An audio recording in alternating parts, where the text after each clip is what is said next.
What is going on, everyone? My name is Jared Haas, and welcome to the Circuit of Americas. I am joined by Wyatt Watson and Stephen Stumpf, recapping the action here at Circuit of Americas. Stephen, I want to start with you. The NASCAR Craftsman Truck Series ran earlier, and Zane Smith literally burned down his truck after scoring the victory, but it didn't come without controversy of pitch strategy. It played a major factor in this race. I wouldn't call it a controversy, but three wins in a row for front row at this track didn't look to be in the cards at the moment. It was Kyle Busch and Ross Chastain in the front row. Those two looked to have the field covered at first, but Ross had fuel pickup problems, and then Kyle Busch stayed out too long, and he got burned by a caution while leading. He had to pit, drop back to 16th. Zane had pretty much been running third behind those two guys all day. He managed to he took the lead in the restart and never looked back. Kyle managed to make his way up to second, but it was too little too late. His equipment was gone. He finished 5 seconds behind him. And then for Zane, obviously, aside from burning his truck during the burnout, he has also won the first two races that he won in his championship season in 2022. So great start for him. This race also featured a lot of mechanical failures. Most notably, Ben Rhodes was running third on the final lap until the drivetrain literally broke out from under the truck, and he had to limp to the finish line in 10th. And even the heartbreak for Ed Jones, IndyCar driver, who didn't even complete a lap where something broke. So mechanical issues has been a big effect with the durability of the car. Now I'm going to go actually to the controversy side of the more Xfinity Series race with A.J. Allmendinger. Pretty much had the fastest car. Pit strategy mixed things up again and had to work his way through the field.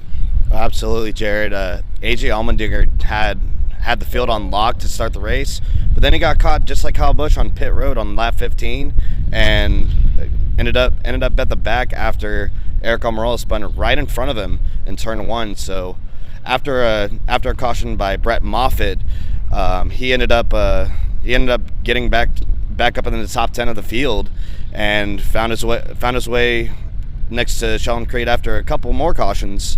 And during that battle with him, in a similar way to the Ross Chastain incident last year, wrecked him, and Creed ended up finishing in the top 10 after that spin. But Allmendinger started pulling away, but not without someone behind him in William Byron.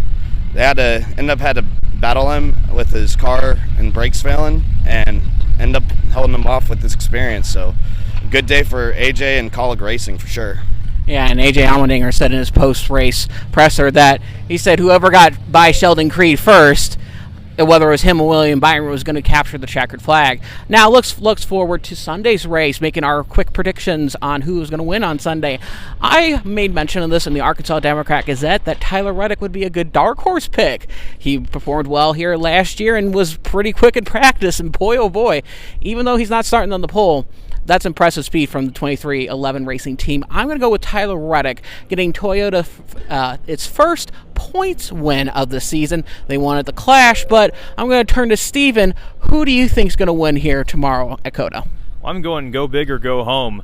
My prediction is Jordan Taylor.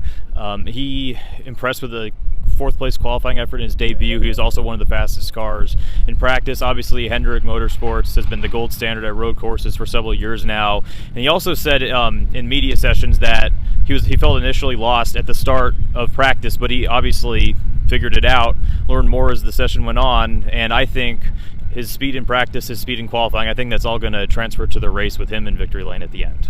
That 9 team has been in victory lane before in 2021, but that was with Chase Elliott. I'm going to turn over to Wyatt and hear what his prediction is going to be for Sunday's race. I'm going to go back-to-back for the weekend here, Jared. I'm going to go with A.J. Allmendinger. He showed a lot of speed coming into qualifying, getting a top 10 in that. And with this Xfinity Series experience down for today, he's going to have a good car and a good run tomorrow that'll lead him to the win. Vice last year where he couldn't finish after that Chastain incident.